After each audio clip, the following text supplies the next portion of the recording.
O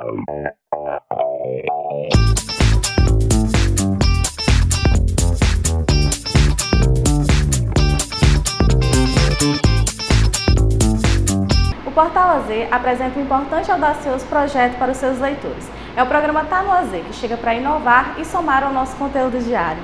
Para começar com o pé direito, nós entrevistamos professores para falar sobre o Exame Nacional do Ensino Médio, o Enem, que tem a sua primeira etapa agora no dia 5 de novembro e a segunda no dia 12. Com a colaboração da equipe SEV, o professor Marcelo Lima fala um pouco sobre ciências humanas e suas tecnologias, o que pode cair na prova e em quais assuntos o aluno deve estar atento, para não cair nas famosas pegadinhas. Se liga só!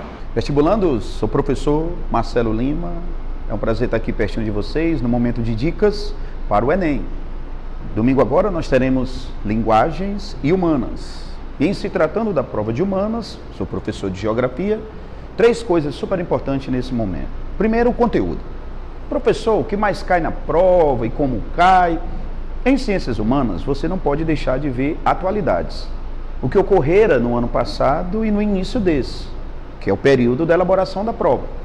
Além disso, aquelas temáticas centrais. É bom você dar uma olhada em trabalho, emprego, desemprego, setores da economia, tecnologia e trabalho. Não esquecer da globalização e suas vertentes. Globalização e trabalho, Estado, globalização e comércio e tecnologia. Lembrar também da relação do homem com a natureza. Olha só, relação do homem com a natureza e os seus impactos ambientais. A interferência do homem no meio e as suas consequências. Economia, você vai se ligar na agropecuária e a modernização do campo, sempre muito cobrado. Indústria, tecnologia, taylorismo, fordismo. Também nós devemos lembrar da cartografia, escala, projeção e mapa. É um tipo ou gênero textual.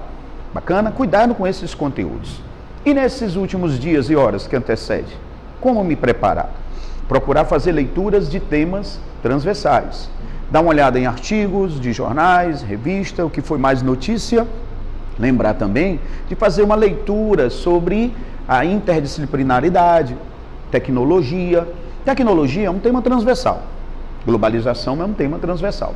Nesses últimos momentos, procurar fazer questões, exercitar o tempo na resolução das questões. Não esquecer, questão super importante nesse momento.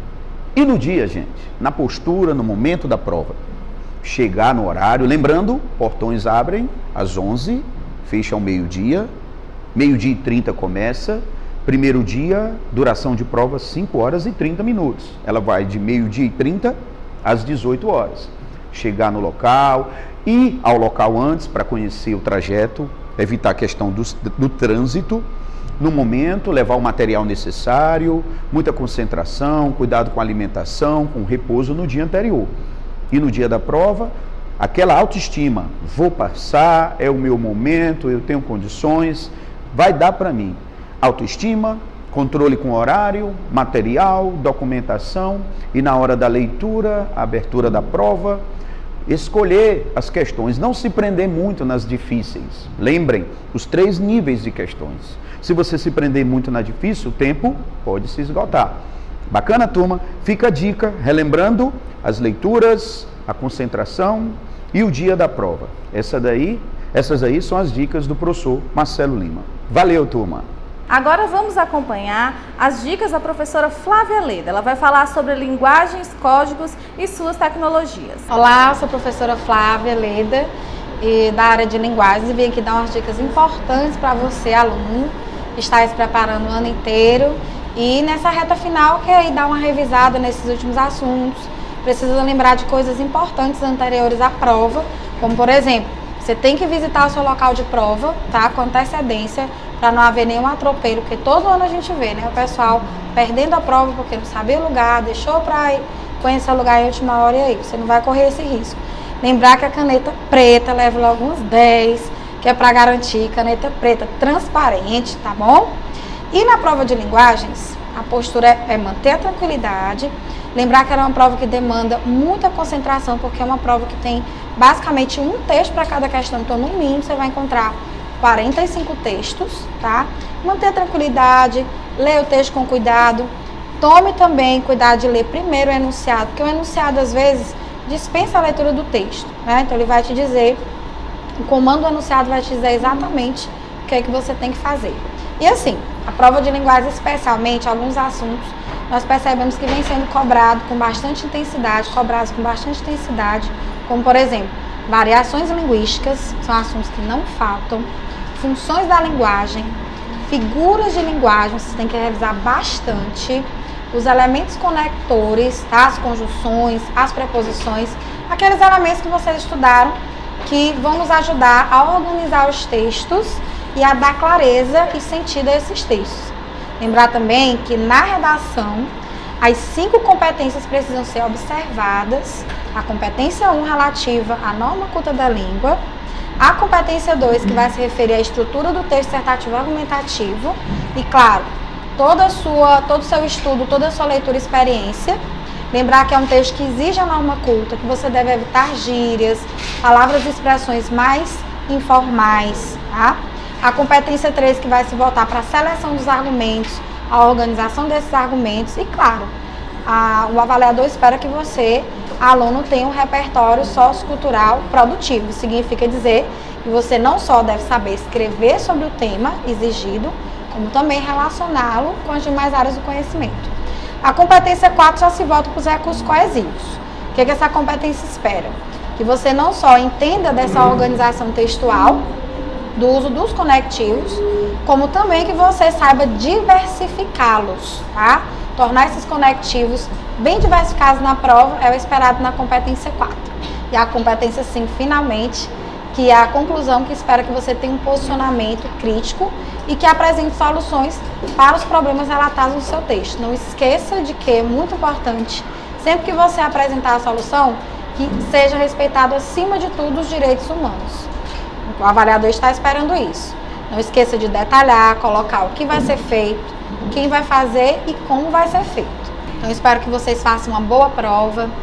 Sigam em frente, fiquem firmes, tá? Se der aquele cansaço, leve o pescocinho para o lado, o pescocinho para o outro, dê aquela esticada e tenha a consciência de que você passou o ano se preparando muito bem e com certeza vai fazer uma boa prova. É só manter a tranquilidade, leve uma água para você ficar tomando, algum lanchinho, não tem problema nenhum, tá?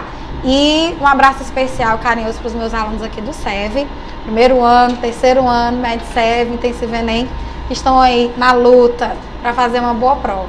Sucesso! É comum os alunos ficarem nervosos durante a realização da prova e por isso nós conversamos com a psicóloga Laísa Minerva, que trouxe dicas para manter a tranquilidade e se sair bem. Olá pessoal, eu sou Laísa Minerva, psicóloga do Colégio SEV Vestibulares. Bom, é bem comum se vocês se sentirem um pouco mais nervosos nesse período que antecede o Enem e até durante as provas. O que fazer caso isso aconteça? Há algumas técnicas de relaxamento, de controle de respiração que vocês podem usar. Sempre que você está no momento de maior tensão, realmente acontece essa questão do nervosismo e da ansiedade. Então, calme, respire fundo, né, e siga adiante.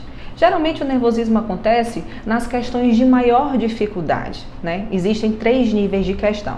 Caso você se depare com essa questão mais difícil, trabalhe com uma associação de ideias. O que é isso? Você vai rabiscar na sua prova tudo o que vier à sua mente acerca daquele assunto. Com isso você segue adiante. Ao retornar para essa questão, você vai estar mais apto a respondê-la, né? Porque você já fez um apanhado maior de informações. Às vezes nós temos brancos durante o horário da prova por conta do nervosismo. Então, quanto mais a gente se fixa em determinada questão, maior a dificuldade de lembrar de determinado assunto, por conta do nervosismo e do estresse. Então, siga adiante, relaxe e volte para essa questão. E esse recado agora vai para os pais. Os alunos, eles estão muito pressionados por si só. Então, pai, é hora de abraçar, de dar carinho, de dar uma palavra amiga. A hora do filho, a hora do vestibulando vai chegar, né? Os alunos estão se preparando, seus filhos estão se preparando, estão dando o melhor de si. O nervosismo deles já é suficiente. Então, a função agora da família é realmente dar um suporte emocional, não cobrar, não perguntar, não fazer muitas perguntas. Quanto às novidades que nós teremos esse ano, né? Teremos uma semana de intervalo entre as duas provas. A minha sugestão é que vocês guardem os gabaritos, não confiram, tá bom? Não fiquem dividindo informações com os colegas em sala de aula, questionando quem acertou mais ou menos. Caso tenha sido tudo positivo, vai dar certo. Você saber o seu resultado só vai prejudicar talvez o seu rendimento. Então segura um pouco essa ansiedade, segura um pouco essa vontade de conferir o gabarito e aguarda. Depois do segundo ciclo de provas, se você sentir necessidade, você faz isso. Mas não é nada interessante que você faça isso já no primeiro dia de prova. Então, pessoal, vocês fizeram uma caminhada, foi um ano inteiro de muito esforço, de muito envolvimento. É hora agora de colher os frutos, tá? Não deixe que as emoções atrapalhem você. Boa sorte, boa prova, vai dar tudo certo. Boa sorte aos alunos e na próxima semana nós traremos mais dicas para a segunda etapa do Enem. Obrigada e até a próxima!